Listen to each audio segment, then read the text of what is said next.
Conhecimento e relacionamento. Galera, estamos aqui de novo. Quem tá acompanhando os episódios já viu que o estúdio tá diferente. A gente tá até mais soltinho, né? Já estamos na quarta. Na quarta do dia, tá, galera? Para quem tá acompanhando aí na nossa semana de lançamento dos episódios, mas a gente tá gravando vários episódios no mesmo dia, aqui no Conexão WK, esse evento incrível que a WK Sistemas está trazendo aqui, realizando em Gaspar, né? Mas a WK que é de Blumenau, estamos na divisa aqui, né? No Bela Vista. Então, obrigado, WK, pela parceria, amizade. Obrigado, Tomelin, também, né? Agradecer. Inclusive, Tomelin saiu do palco ali, a galera levantou e aplaudiu, né? Cara, o evento aqui é sensacional e mais sensacional ainda porque a gente está gravando esses episódios de podcast, é óbvio, né? Eu quero começar rapidamente, né, Filipão, agradecendo os nossos patrocinadores. Então, Arte Pro Comunicação Visual, há 15 anos no mercado, deixando seu negócio mais bonito. Fomento Playgrounds para todo o Brasil. Outbound Pro, uma ferramenta que facilita a geração de leads B2B para você. W1 Capital, investimentos é na W1, vinculada a XP. Ótica Varela, EPIs personalizados para os seus colaboradores. Ponsone, escritórios 34 anos, espaços que conectam. Sicredi, não é sobre dinheiro, é sobre ter com quem contar. E SSA Materiais Elétricos, distribuidora, e Fernando Construções, a sua casa de alto padrão no Vale Europeu. Madrugadão Lanches, Dona Ana Restaurante, Jovem Pan Blumenau e Agência Áurea, o time de apoiadores. Obrigado a todo mundo que acredita, confia e está conosco nesse projeto maravilhoso. E hoje nós estamos com dois convidados aqui que são especialistas no direito tributário, né, no caixinha do governo. Olha, um xará, meu. Quanto a gente tem que pagar. Felipe Renault, ele que é doutor em Direito pela UERJ, né, sócio da Renault Advogados, e a Francine Fachinello, advogada tributarista e sócio da FFG Advocacia, ambos especialistas em Direito Tributário, um tema tão importante que dói tanto que contribui tanto para a comunidade. Sejam bem-vindos, obrigado por toparem conversar com a gente, cara. Acho que vão deixar as damas primeiro, Felipe. Ladies por favor, first. obrigado, viu? Obrigada a vocês, é uma honra, uma alegria estar aqui, parabéns pela iniciativa, por esse projeto, você aqui do estado de Santa Catarina, como catarinense também. Eu também tenho um projeto nacional que se chama Mulheres no Tributário, sou cofundadora desse projeto, junto com a Carolina Brasil e com a Camila Tapias. É um projeto que busca trazer mais mulheres para a área tributária, promovendo networking. Também temos um clube, assim como vocês, o nosso clube é Vamos o clube, conectar. Vamos lá, é o Clube Mulheres no Tributário. A gente tem aulas semanais, realizamos encontros regionais por todo o Brasil. Hoje nós estamos em todos os estados brasileiros. E é esse, então, o nosso propósito aí, trazer mais mulheres para a área tributária. Mulherada dominando, né, Felipe? Isso aí, E o Felipe é carioca, vamos ouvir esse sotaque agora. Seja bem-vindo, Felipe. Lá vem implicância que eu começo. Bem-vindo, cara, obrigado. Prazer estar aqui, parabéns pelo projeto, uma honra estar aqui debatendo esse tema que é tão importante para o Brasil hoje, né, que é a reforma tributária. E já virei fã do projeto de vocês, só da apresentação que vocês fizeram, já vou começar a seguir. E foi um pitch elevator real, né? Muito legal. Muito bacana. legal. Obrigado. Prazer estar aqui. Cara, pra gente começar, assim, essa conversa, né? A nossa intenção, óbvio, é extrair de vocês o máximo de conteúdo possível para a audiência. Nosso core aqui, até não antecipei, vou falar no ar mesmo, danado, que é o micro pequeno empresário, aquele cara que está muitas vezes iniciando, mas também um empresário que já está consolidado e tal.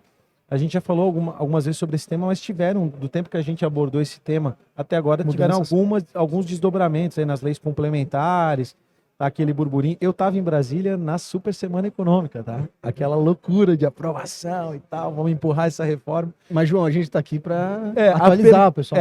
Para atualizar. A pergunta para vocês quais as preocupações ou os pontos de atenção que o empreendedor, o empresário tem que ter com essa reforma tributária aí? Qual que é? Por favor. Ladies first. É isso aí. Então, nós estamos realmente atuando desde o início do ano, desde janeiro, ativamente em Brasília. Eu, o Felipe, a Carolina, a Camila, através também do Mulheres no Tributário, da Frente Parlamentar do Empreendedorismo. O governo lançou 19 grupos de trabalho para a regulamentação da reforma tributária, então teve emenda constitucional em dezembro de 2023 e a partir de janeiro, então, o governo lançou esses 19 grupos para trabalhar na regulamentação da reforma tributária. E as frentes parlamentares, 26 frentes parlamentares, a coalizão dessas 23 frentes, montou 19 grupos de trabalhos paralelos, nos quais nós fazemos parte de 6 desses grupos e trabalhamos ativamente, então, junto com o governo e a iniciativa privada para levar a voz aí, então, para todos os empresários do Brasil. A reforma tributária, ela está posta, ela está feita. Ela não é perfeita, como eu costumo falar, nada, né, no nosso país, enfim, tudo que envolve questões sociais e políticas, elas precisam ser aprimoradas. Nós estamos trabalhando com relação a isso, e o que eu vejo de ponto positivo e ponto negativo. Ponto negativo é o aumento da carga tributária. O nosso IVA, hoje, ele está entre os maiores do mundo. Então, 26,5% é uma carga tributária absurda, né, dentro do que nós temos hoje. Uma empresa no lucro presumido, uma prestadora de serviço do lucro presumido, ela paga hoje 8,65% entre ISS, PIS e COFINS. Para 26,5%, a gente está falando num aumento aí de quase 18% na carga tributária. Se torna insustentável, né? Totalmente. A gente está falando de uma reforma tributária sobre o consumo, então ela vai ser repassada ao consumidor final. Temos várias questões que eu vou passar agora para o Felipe, para ele trazer também com relação aí à regulamentação e à implementação aí da reforma. Mas é legal pontuar que é bacana conhecer esse movimento de pessoas engajadas na briga por nós lá, teoricamente, né? Porque, teoricamente não, na prática, né? Mas essa briga tem que acontecer, né? Porque o campo político, ele é fundamental para a vida em sociedade. E se nós, empresários, não tivermos representantes como vocês lá brigando, que entendem e tal, os políticos que não farão o melhor por nós. Me desculpa a honestidade. Exatamente. Eu digo que foi duplamente revolucionário pela questão das frentes parlamentares de tomarem essa posição de levar a iniciativa privada, já que o governo não levou, e por nós termos tantas mulheres participando ativamente do processo legislativo. Nós levamos mais de 50 mulheres para a Câmara dos Deputados, fizemos audiências públicas, dialogamos diretamente com o governo, levando ideias e propostas. Estávamos no dia 10 de julho lá assistindo, então, na Super Semana? Na Super Semana. Cara, e lá assistindo. Tava uma loucura, passamos o dia inteiro lá no plenário assistindo, então, a votação do PLP 68, e realmente é revolucionário, porque é muito importante esse movimento. A nossa parte, eu digo, nós estamos fazendo. Legal. Como operadores do direito, a gente pode dizer que a gente, de alguma forma, contribuiu para o novo sistema tributário. Legal. Filipão? Primeiro, sou fã irrestrito do movimento Mulheres Tributário. Realmente o trabalho que elas fizeram e vem fazendo é extraordinário. Acho que serve de incentivo para todas as mulheres. Acho que elas têm que se engajar. É o momento das mulheres exercerem maior protagonismo no Brasil, até porque tem muito a agregar, e o Mulheres no Tributário prova isso, né? O Mulheres no Tributário participou da formação da agenda dos debates na Câmara dos Deputados e agora também no Senado Federal. Eu estou engajado nessa luta também, né? Estive com Mulheres no Tributário, com a Frente Parlamentar de Empreendedorismo, durante todo o percurso na Câmara dos Deputados. A gente está lá quase que semanalmente no Senado Federal também, participando das audiências públicas. Acho que há uma intenção, uma interlocução muito interessante no Congresso Nacional hoje. O grande problema é o poder da máquina pública, né? O poder das emendas parlamentares. Então, a gente briga, sim, naquilo que é melhor para o Brasil. Eu, como acadêmico, eu sou professor de Direito Tributário também. E, enfim, exerço a docência com muito amor e acho que tenho um dever com esse país. Eu escrevi isso no Instagram semana passada. Toda a minha vida acadêmica, praticamente, universitária, graduação, mestrado, doutorado, pós-doutorado, eu nunca paguei R$1. Então, eu devo a esse país, enfim, contribuir com uma reforma que seja melhor para todos nós, de hoje até 50 anos daqui, né, nos próximos 50 anos, que a gente está há 50 anos sem uma reforma, mais ou menos. Então, a gente precisa de uma reforma eficiente. Os grandes problemas hoje... Isso é importante, talvez tópicos, assim, os grandes pontos de atenção. Exato. Eu acho que a gente tem alguns pontos de atenção. O primeiro deles eu vou falar primeiro dos positivos, que eu acho que a gente precisa de positividade na vida. A gente vai ter uma maior simplificação. Então, para aquele empreendedor, aquele pequeno empreendedor, que tem uma dificuldade de lidar com a burocracia imensa que existe no Brasil, ele vai ter uma redução drástica de burocracia. Hoje vai ter um comitê gestor que vai centralizar a tributação estadual e municipal, ele vai pagar uma guia, ele vai fazer uma declaração. E para aqueles que tentam superar as barreiras da sua cidade, ou do seu estado, as fronteiras, e vender para outras cidades e outros estados, se depara com questão de inscrição municipal, questões de cadastro, registro, ele vai ter uma simplificação, ele vai pagar uma guia, ele vai apresentar uma declaração, que é o sonho de todo brasileiro. Eu acho que é por isso que todo empresariado vem defendendo a reforma tributária, mesmo sabendo que ela vai gerar um aumento. Isso a gente viu no Congresso, a gente não viu setores se opondo à reforma, nem da indústria. A gente teve alguns posicionamentos públicos até, de tipo a Fiesp, eu me lembro que se posicionou favorável. E a Fiesp, ela carrega toda uma série de outras entidades que vão atrás dela, né? Sim. Agora, sempre com muita ressalva, preocupação e tal, né?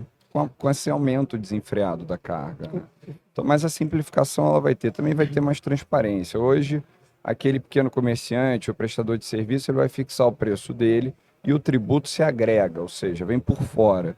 Então, ele fecha o preço com quem quer contratar dele e o tributo vem por fora, destacado, com transparência. Então, não se agrega ao preço e não dificulta a precificação por parte dele.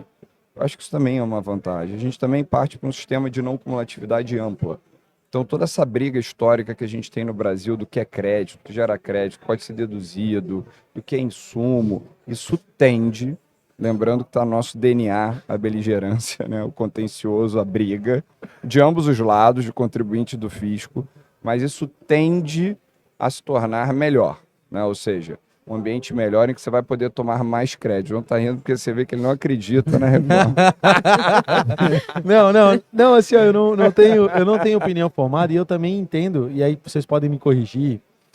A gente já falou bastante sobre esse assunto, mas não há nada em prática, tipo, não há nada de regra vigente agora. Não. Né? O que há é um previsionamento de prática, né? Um previsionamento de regra. A Constituição foi alterada, mas a gente não tem a regra de implementação. A regra de implementação acho que é a partir daqui uns... PLP 68 agora já vai traçar as normas gerais. E aí a gente parte para as leis ordinárias que vão fixar as alíquotas na prática. Em algum momento falou sobre essa simplificação na concentração da guia lá, do Comitê Gestor Central. E a gente percebeu, agora a gente vai viajar um pouquinho aqui, mas também o objetivo aqui é trocar ideia, né? Não necessariamente, a gente não tem um script de perguntas, né? Fiquem bem à vontade. Também, se não se tira vontade com o assunto, a gente muda para outro assunto. Mas existe uma preocupação política da centralização do dinheiro em Brasília. Sim. Hoje, se eu não me engano, de cada R$100, 70 e tantos é Brasília, 20 e tantos é município e 8, 10 é estado, né? Um negócio assim, né? A questão é, e centralizar lá não vai gerar esse problema, essa discrepância de paga mais, recebe menos, que Santa Catarina, por exemplo, historicamente, a gente tem essa dificuldade, né? Tipo, a gente tem uma BR, deve conhecer a 470 aqui, que acho que se eu não me engano, salvo, posso estar errado, mas se não for a que mais passa proteína de frango no mundo, é uma das que mais passa, porque a gente é um grande produtor de proteína de frango e escoa aqui por Itajaí, né, vem do interior para cá, e ela está peleando para ser duplicada, sendo que isso já vai ficar defasado, por falta de recurso federal. Então, isso aí, o que tu acredita com relação a essa centralização em Brasília? Quer responder, Fran? Primeiro, eu acho que eu estou falando demais. Não, pode você falar. você é a Felipe, estrela do podcast. Não. Eu acho Faço que, ele. nesse caso, existe uma expressão que eu gosto muito, que o ótimo é inimigo do bom. Eu não sei te dizer se um órgão mais plural, mais descentralizado funcionaria no Brasil, num país continental, com tantos interesses, tanta diversidade. E eu não estou falando nem de diversidade cultural, eu estou falando de diversidade econômica, né? A gente tem estados muito mais pujantes, estados muito pobres, né? Muitos estados têm um PIB menor do que a cidade de São Paulo, ou a cidade do Rio de Janeiro. Sim, verdade. Então, Santa Catarina é um estado pujante, tem uma realidade econômica completamente diferente. Eu brinco que se a logística, se Santa Catarina tivesse mais voos, seria imparável. Seria talvez o estado mais rico do Brasil. Vamos brigar com as companhias aéreas aí, galera. Eu acho. Coitada, Jorginho! a Fran fica 8 horas esperando um voo no aeroporto, 6 horas, 7 horas, para poder rodar esse Brasil e contribuir. Não pode, isso não pode acontecer. Mas, tirando esse comentário, enfim, obter dictum, eu tenho receio do comitê gestor, eu tenho receio da gente voltar a ter em Brasília aquela política do Pires, de ter que ir lá tomar cafezinho para ter algum tipo de vantagem.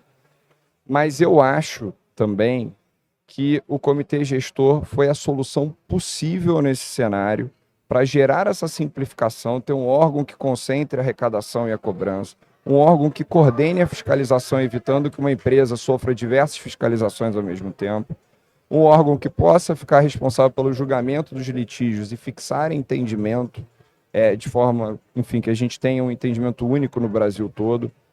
E a composição política foi essa. a reforma tributária é um reflexo disso, João e Felipe.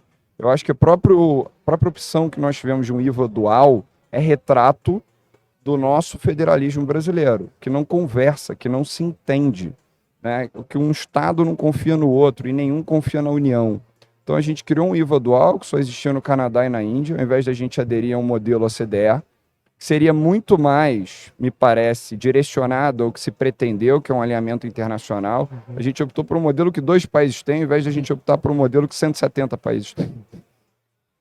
Mas porque era o possível politicamente. É tipo a tomada de 3 pinos ali. É, a tomada de 3 pinos. O comitê gestor vai ser um órgão de arrecadação. Ele não vai ser um órgão, ele não vai se confundir com o executivo que vai fazer a sua previsão orçamentária, distribuir, destinar para, por exemplo, a ampliação da rodovia. Ele só vai arrecadar. Sim. Bom, resta a gente saber como vai ser, né? Essa é a verdade. E é nisso que eu me posiciono agora. Eu acho que o Felipe também, a gente teve já essa conversa. Por mais que seja, a gente fique preocupado, a gente ainda está discutindo um pouco o sexo dos anjos, né? E aí, o que o empresário tem que fazer para daqui a pouco participar, né? Tem ali as mulheres no tributário, né? Onde vocês enxergam que o empreendedor, o empresário poderia se posicionar, poderia participar para contribuir nesses movimentos, né? Hoje, até aqui no painel da WK, nós comentamos sobre isso também, sobre essa questão do empresário, de ele ter essa visão, de ele começar a pensar um pouco mais sobre a reforma tributária. Vai ser setor a setor, tem que sentar, tem que conversar, tem que ver, é indústria, é comércio, né? Qual que é o ramo, qual que é a atividade. No momento ainda é tudo muito incerto. A gente tem uma previsão, a gente já tem trabalhado, por exemplo, no PLP 68, já está no Senado, o 108 ainda está na Câmara, mas a gente já consegue fazer um planejamento para os próximos anos para o empresário começar a um processo de transição da reforma tributária. Então, no momento, dizer, olha, você tem que fazer isso, isso e isso, nós não podemos dizer exatamente porque está num processo de regulamentação. Mas a gente já consegue, em vários aspectos, e dependendo do setor, prever, dizer como que pode, né, ir redirecionando e tudo mais. A gente tem também, muito provavelmente, né, não sabe a data ainda, mas vai ter uma reforma da renda, então também que é muito importante. Mais uma polêmica. Exato.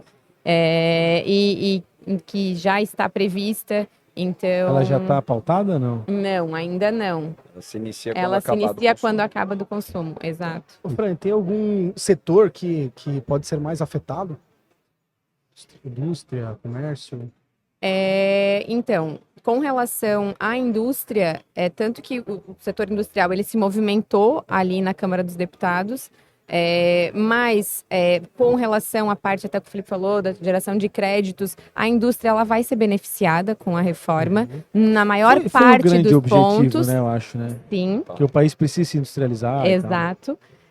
Mais um dos setores que eu já comentei anteriormente, que para mim é um dos setores que mais vai ter impacto econômico, é o setor da prestação de serviço, porque é um setor em que o insumo é a mão de obra. E a mão de obra sobre folha de pagamento não incide IVA, então não tem crédito. Então, nós estamos falando de um aumento aí de 17%, como eu falei, comentou, né? Sem poder ter um abatimento de crédito. Então, e o assustador é que, assim, levado ao histórico cultural do país, a informalidade e tal, cara, isso vai explodir, né? A informalidade. Vamos ser francos. Uhum. Vamos colocar... A gente conversou com quem? Com o Anderson, né?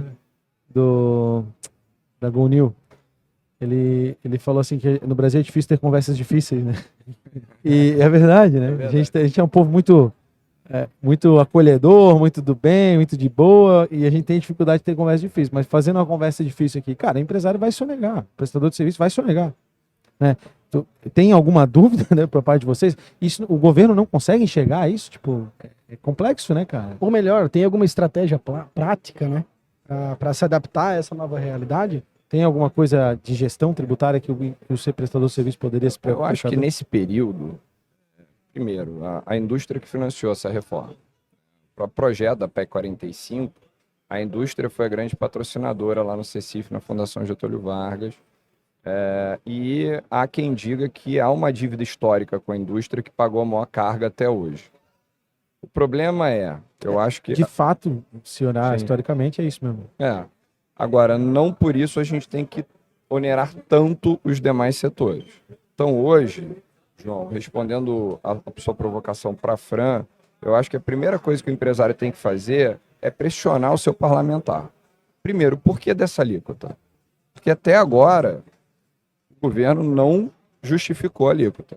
Nem a de 26,5, nem a de 28 pós entrada da carne na cesta básica. A gente não teve o fundamento, a explicação dessa alíquota, porquê, né? do porquê. Segundo, é inegável, e é preciso que o brasileiro lembre disso, que se fez uma escolha, e o governo anuncia isso todos os dias, de aumento de gasto, e não de aumento de arrecadação, e não redução de despesa. Exato. Essa Mas é aumento uma de opção. gasto também, né?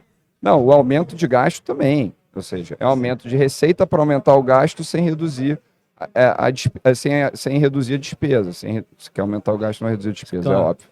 Então, essa é a escolha anunciada e explica o porquê da alíquota não vir acompanhada de uma fundamentação. Porque tem uma gordura, na minha opinião. A gente tem problemas de compensação dos estados e municípios que viviam de benefícios fiscais e que não vão mais conceder, não vão mais concedê-los. Então, vai ser preciso uma espécie de reposição de receita, por isso da criação dos fundos. Ou até a eliminação de municípios, né? Que já se seria fala sobre necessário há isso. muito tempo, né? Já se fala sobre isso. Porque a gente tem muitos municípios que não tem nenhuma autonomia. Às vezes a gente joga isso, né? E a audiência, alguém pode dizer, como assim eliminar? Gente, as cidades podem deixar de existir, voltar a fazer parte de outras cidades. Exato. Porque não é sustentável ter vereador, prefeito, secretaria. Acho que a primeira coisa é pressionar. Porque no mundo concreto, quando a gente fala, a gente acaba, obviamente, como é um assunto que ainda não está, ele não está cristalizado, não tem, a gente está aqui divagando com os conceitos do que a gente pode vir, o que fazer, como se posicionar e tal, né? E quando a gente traz para o mundo concreto, a gente observa o BO que é, né? Mas tipo, comentar. Não, nessa linha de pressão que o Felipe falou, o senador Isalci, no Senado já estão acontecendo algumas audiências semanalmente. A Comissão de Assuntos Econômicos, através do senador Isalci, está fazendo audiências públicas para a regulamentação agora no Senado do PLP 68. E na semana passada ele pediu em algumas audiências para que o governo apresente como que foi que eles chegaram na alíquota de 26,5%. Então, para que venha um relatório do governo dizendo da onde que surgiu. Então, eu concordo com ele nesse sentido, de que o empresário, de que nós temos que pressionar para realmente entender. Porque nós estivemos na Câmara dos Deputados, escutamos muitas vezes que se a carne entrasse na cesta básica, entrasse lá no PLP, a alíquota ela iria para 28%. No dia da votação, ela entrou no final do dia e a alíquota foi mantida, não teve esse aumento. Então, essa onde falta é que de tá? transparência, e assim, Exato. não é governo A ou B e tal, enfim, cada um de nós tem as nossas preferências e tudo mais, mas essa falta de transparência nesses números, ela, né, dá uma conotação tão ruim, né? É uma coisa tão... Por que 26,5, né? Alguém pensou esse número aleatoriamente? É muito complexo, né, cara? É um assunto realmente difícil, né? E eu acho que, assim, para nós empreendedores, eu não sou da área do direito, apesar de que gosto, né? Acabo me envolvendo bastante. Tem muito amigo advogado, né? Diz que amigo advogado é perigoso. Não, tô brincando. Tô brincando. A gente tem muito amigo e advogado.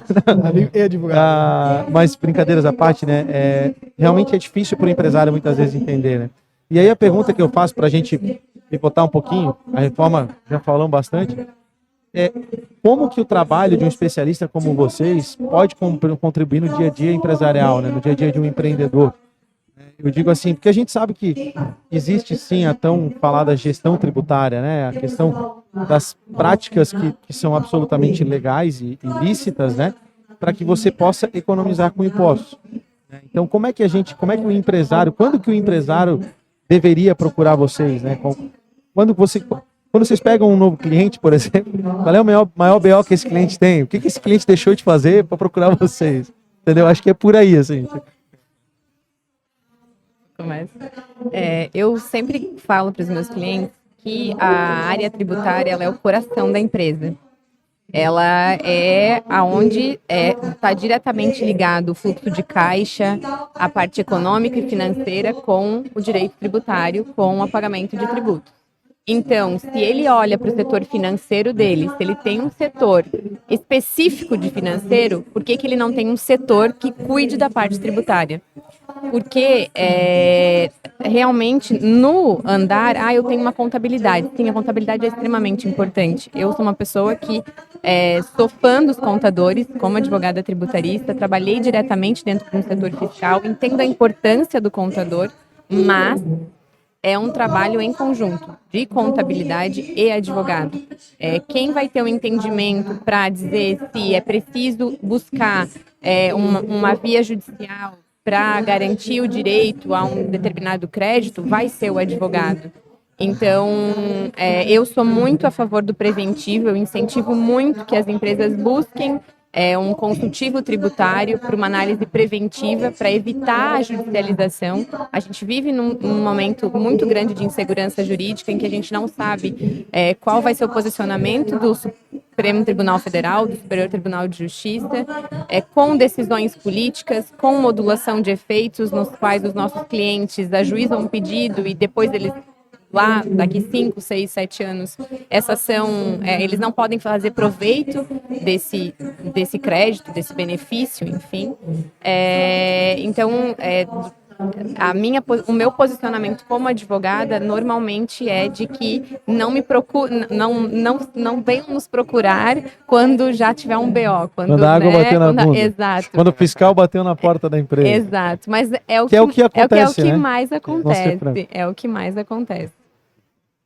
Vai, Filipão. Eu acho que a Fran já botou para quebrar aí. Eu quero agradecer vocês, né, que se deu um ruídozinho, mas a gente conseguir conversar mesmo com o evento rolando, né? Porque é um desafio. É um desafio. Tamo junto. Mas eu acho que o direito tributário hoje, ele reflete um pouco o que é o direito e o que é o país hoje. Ou seja, a gente não tem segurança de absolutamente nada. Posso ter uma lei, essa lei, a partir dessa lei, a Receita Federal, as receitas estaduais e municipais criam o seu entendimento sobre determinada questão. E a partir disso começa uma história, que geralmente é uma história de conflito. A fazenda entende de um jeito, o contribuinte de outro.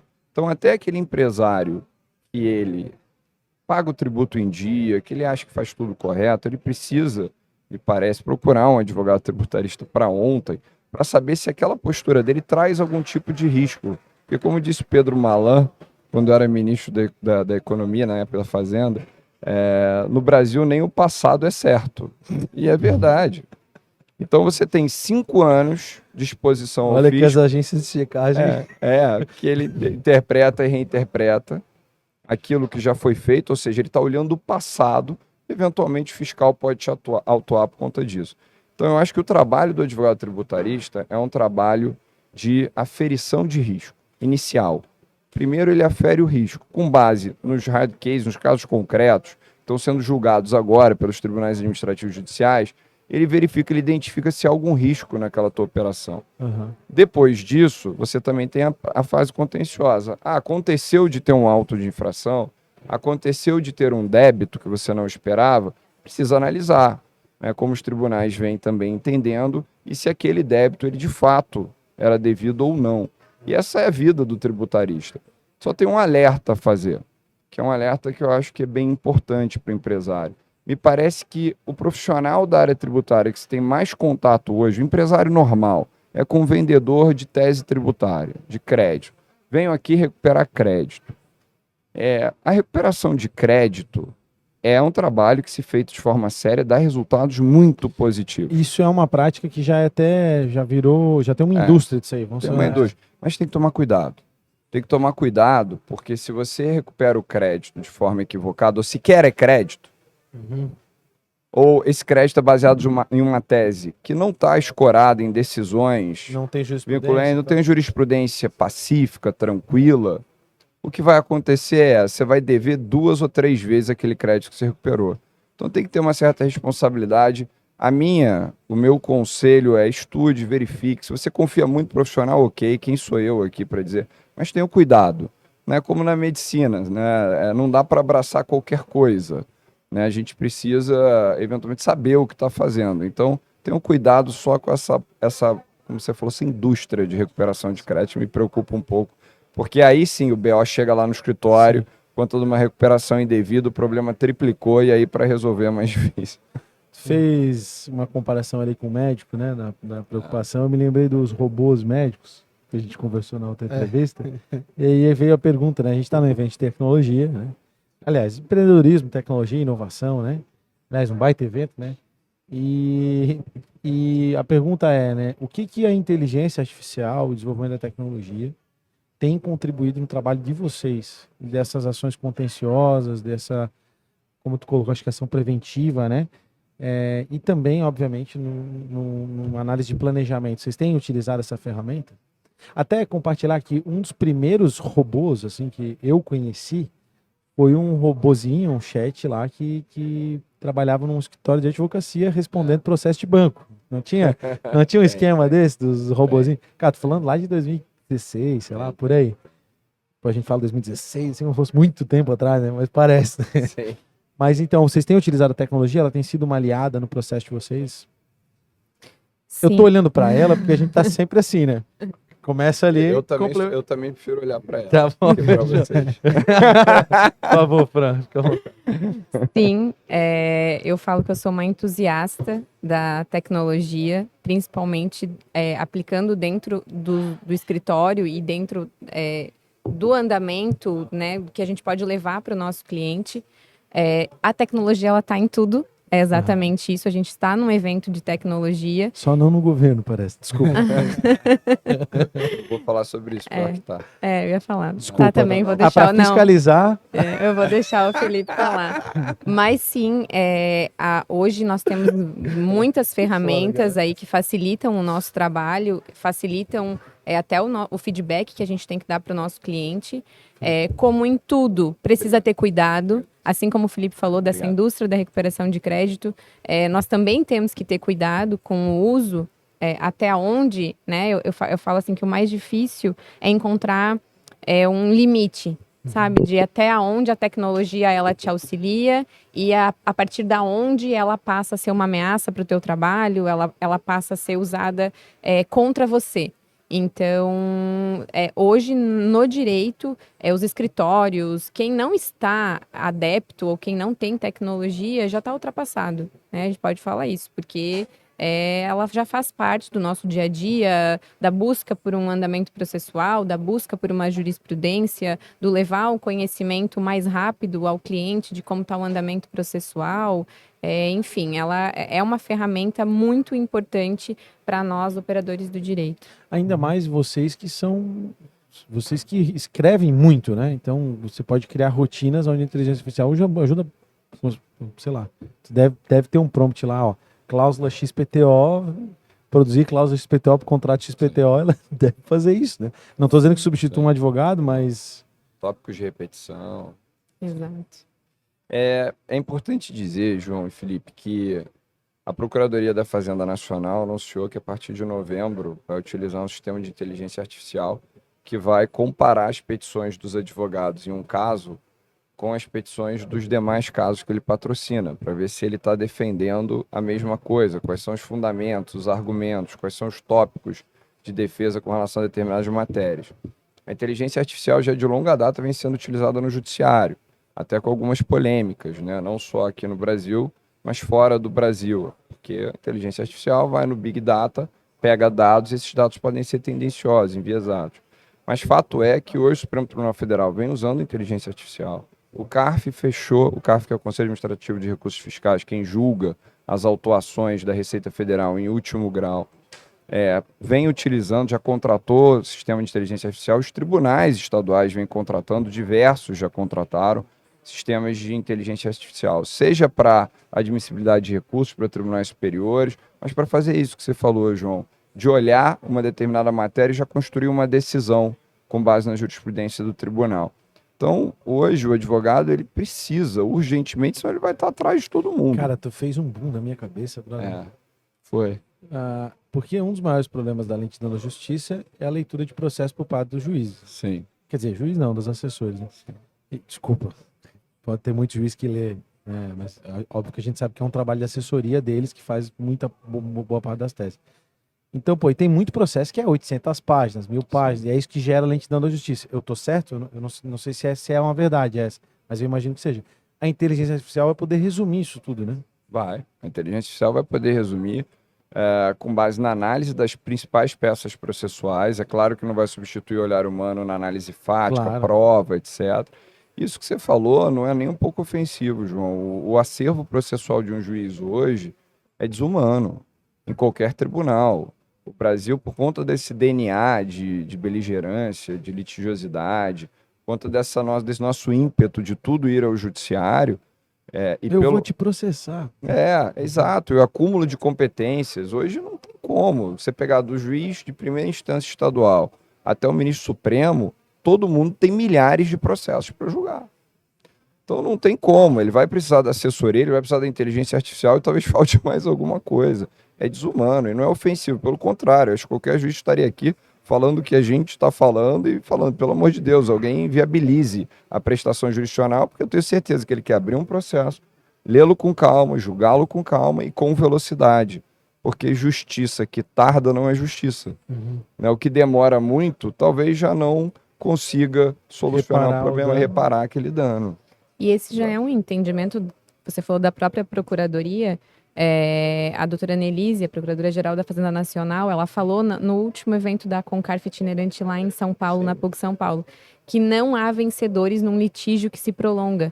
Então, a Procuradoria também entende, assim como nós, de que ninguém aguenta mais processo, ninguém aguenta mais litígio. Então, o quanto antes, por isso que eu disse que os escritórios, eles têm que utilizar a tecnologia, assim como a União, assim como a Procuradoria já vem utilizando justamente para a gente diminuir esse tempo de litígio.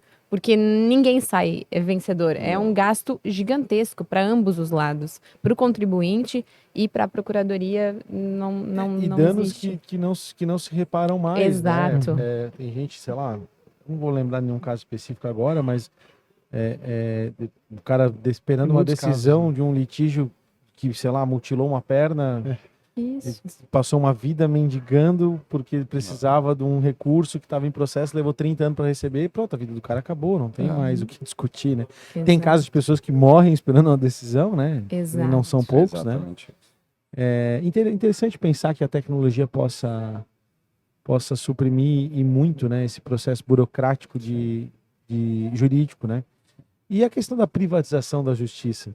Eu já ouvi um pouco sobre isso, sobre tribunais privados. Eu não entendo nada disso. Eu joguei na mesa aqui porque é uma coisa que me veio à cabeça. Isso funciona? Existe isso? É possível isso existir no Brasil? Vou deixar para você. O que a gente poderia chamar hoje de justiça privatizada seria arbitragem. Arbitragem é um meio de solução de conflito, um meio alternativo de solução de conflito, em que árbitros, eu, por exemplo, posso ser um árbitro numa câmara arbitral, as partes elas acordam que eventual litígio vai ser solucionado por uma câmara arbitral e essa sentença arbitral ela prevalece. Então, não é possível. É claro que todos os entendimentos mudam o tempo todo, a justiça é dinâmica. Mas até onde eu sei, hoje, uma sentença arbitral, ela precisa ser seguida, o judiciário não pode simplesmente revê-la, salvo em determinadas hipóteses e exceções, né, de inconstitucionalidade, etc. Mas, via de regra, prevalece. Eu acho que essa é uma espécie de justiça privada. E ela é a opção de muitas empresas hoje. Qual o problema dela? Ela ainda é muito cara. Ela ainda é inacessível para o empresário convencional. A gente tem uma arbitragem tributária em Portugal que é muito interessante para pessoas físicas com um cap bem baixo. Então é para exatamente quem não teria dinheiro, mas é acessível e soluciona com velocidade problemas envolvendo tributação da renda da pessoa física. É um exemplo muito interessante. Eu acho que tem dificuldade, por acaso, eu vou até participar de uma mesa com a Nelise, com a Procuradora-Geral da Fazenda Nacional, no domingo, agora lá em Gramado, a gente vai discutir métodos alternativos. Eu acho que a arbitragem ela só não decola na área tributária aqui no Brasil, porque os tribunais administrativos já são compostos por auditores fiscais e profissionais da área tributária indicados pela iniciativa privada, pelas associações, pelas federações, etc. Sim. Então já é um órgão paritário. Então, para a gente substituir, e seria muito difícil a gente ter uma Câmara Arbitral sem a presença da Fazenda. Então, seria substituir 6 por meia dúzia, me Entendi. parece. Acho que seria mais o caso da gente investir mais em métodos alternativos para evitar o litígio, evitar que esse tribunal administrativo ele tenha que atuar. O que a gente tem hoje, método alternativo muito eficiente, são as transações tributárias. Isso foi um golaço. João Felipe, eu digo para vocês, eu estou formado já há algum tempinho. Assim, são pelo menos aí 20 anos de área tributária, 22 anos de área tributária. Desde que as transações se iniciaram, as transações tributárias, a gente teve um ganho de eficiência imenso. Porque hoje, no Brasil, isso sempre aconteceu, pelos aqueles parcelamentos extraordinários. Né? A gente teve refis, país, PAEX, refis da crise, refis da Copa, reaberturas e assim foi. E aí refis municipal, estadual, Exato. federal. Hoje a 5.568 refis diferentes. Exato. Hoje a transação tributária ela me parece uma solução mais justa, porque ela olha para o contribuinte e verifica a capacidade de pagamento dele. Então ela não beneficia o mal pagador, aquele que se locupleta com o tributo. Porque existe o empresário que paga o tributo e eventualmente não conseguiu pagá-lo, e existe o empresário, sabemos disso, como toda instituição humana, eu falei isso na minha palestra hoje. A gente tem um ou outro que pensa diferente, se desvia e age de uma forma equivocada, até criminosa, né? Porque sonegação e fraude são crimes hoje no Brasil. Sim. Esse não paga, mas está enriquecendo com o dinheiro do tributo. Ele não paga e depois parcela. Não, ele não paga de propósito. Ele tem o dinheiro para pagar, mas ele traz para si o dinheiro. Então, hoje, quando se vai transacionar, se verifica qual é a capacidade de pagamento. Essa semana, por acaso, a Procuradoria da Fazenda deu um passo além. Ele não vai mais só olhar para a capacidade de pagamento, ela vai olhar também qual é o litígio envolvido, qual é a tese, porque se ela achar que ela pode perder em juízo, ela também pode transacionar independentemente da capacidade de pagamento. Mas o que vale até hoje eu vou olhar para o João, é uma empresa em dificuldade econômico-financeira, a Fazenda vai olhar teu balanço, vai olhar teus indicadores, se ela achar que você está em dificuldade econômico-financeira mesmo, ela vai te dar um rating que você vai comemorar, vou te dar um rating D, você vai comemorar horrores, o rating D, porque ele te dá um maior desconto, você usa crédito de prejuízo fiscal para pagar tributo, parcela em muitas vezes. Então, você evita 20 anos de processo, 15 anos de processo, resolve agora com desconto. E no Brasil isso é verdade, não me alongar muito, que eu sei que vocês têm outros entrevistados, tirando a Fran, muito mais interessante do que eu, porque a Fran tem muito conteúdo e um protagonismo hoje na reforma tributária. Legal. É muito bacana e catarinense, que reforça mais ainda. Mas no Brasil sempre foi assim. O contribuinte sempre tentou pagar o mínimo possível, o fisco sempre tentou cobrar o máximo possível e se acabava num refis da vida em que se pagava metade do preço e ninguém não tinha perdedores e ganhadores, se pagava metade do preço 180 vezes. A transação, ela faz isso, mas olhando para o contribuinte, ela é mais justa. Então eu acho que já é um método alternativo de solução de conflito. O sonho é que funcione. E eu até ia pedir para o Felipe falar sobre a transação, porque nós tem um mito, tá? E é forte aqui no nosso estado também, eu já atendi alguns clientes, algumas empresas, em que nós temos a possibilidade de fazer uma transação e a empresa ela tem preocupação de que, ao transacionar com a Procuradoria, ela vai abrir precedentes para uma fiscalização. A transação, ela, muito pelo contrário, ela traz para o fisco, traz para a Procuradoria uma visão benéfica da empresa, de que aquela empresa ela está procurando meios para solucionar um problema. Tipo, tô aqui, tô ferrado, Exatamente, me ajuda, eu preciso... Sou teu parceiro. Exatamente. Então, isso é muito importante e eu acho que eu queria ter trazido também, porque a transação realmente hoje ela é um meio muito eficaz e ainda tem muitos empresários que têm medo de transacionar e realmente está perdendo aí uma grande oportunidade. Falou em receita, né? Já dá Exato. medo, né? Receita Federal. Ih, já deu medo. Não, tô brincando, mas é uma brincadeira que tem um fundinho de verdade, Sim. né? E a gente tem que desmistificar isso mesmo. Eu acho que Exatamente. até porque os legisladores, tal, eu não sei, mas o funcionário público ali que está na função, ele também é um cumpridor de lei, né, cara? Ele não quer prejudicar ninguém. Ele só quer que seja cumprida a regra, né? Exato. E a gente tem um pouquinho de dificuldade de cumprir regra no Brasil. Mas isso vou ser passa honesto. também por um amadurecimento. A Receita e a Procuradoria chegaram nesse amadurecimento. Os estados e os municípios precisam chegar também para garantirem essa segurança jurídica, para garantirem essa tranquilidade, porque ganha todo mundo nisso, né? Eu quero rapidamente agradecer os nossos patrocinadores para a gente partir para a finaleira aí. Mas tá bem legal, fiquei bem contente da gente fazer esse registro. Obrigado pela disponibilidade. Gostei também, eu falo pouco, né? Mas eu tô aprendendo muito, porque eu entendo pouco de O Filipão. forma, tá? Mas vamos para cima aqui. Arte Pro Comunicação Visual, Felipe, 15 anos no mercado atendendo aí, embelezando os negócios. Olha só. É isso Formento Playgrounds para todo o Brasil. aí. Outbound Pro, uma ferramenta que gera leads B2B para vocês. W1 Capital, escritório vinculado a XP Investimentos. Ótica Varela, EPIs personalizados para os seus colaboradores. Ponsone Escritórios, 34 anos, espaços que conectam. Sicredi não é sobre dinheiro, é sobre ter com quem contar. A maior cooperativa do Brasil, hein, galera? É verdade. SSA Materiais Elétricos, distribuidora e gerenciador de obras. Fernando Construções, você que constrói aqui no Vale Europeu, casas de alto padrão com a Fernando Construções. Madrugadão Santa Catarina, Dona Ana Restaurante, Jovem Pan Menor 88.7 e Agência Áurea, os nossos apoiadores. Obrigado aos patrocinadores e apoiadores que Isso aí. fazem acontecer. Esse tema sempre é polêmico, né? E ele ainda é muito conceitual. A gente precisa de uma série de decisões para descer para a prática ainda. Mas é legal que a gente esteja se preocupando. Eu queria que vocês deixassem aí as informações de canais e talvez sugestão de entidades que os empresários possam procurar para poder fazer parte desse movimento e a gente poder se reunir. E contem também com o Empreender para poder divulgar isso. Porque eu sei que quanto mais pressão a gente colocar naquela galera que fica lá nos 513 ali e no 881 da Casa Alta, quanto mais eles sentirem pressão, melhor, não é verdade? Esse é o Então, caminho. se a gente puder encerrar com essa dica de vocês, como os empresários podem se engajar junto com vocês, seria muito legal.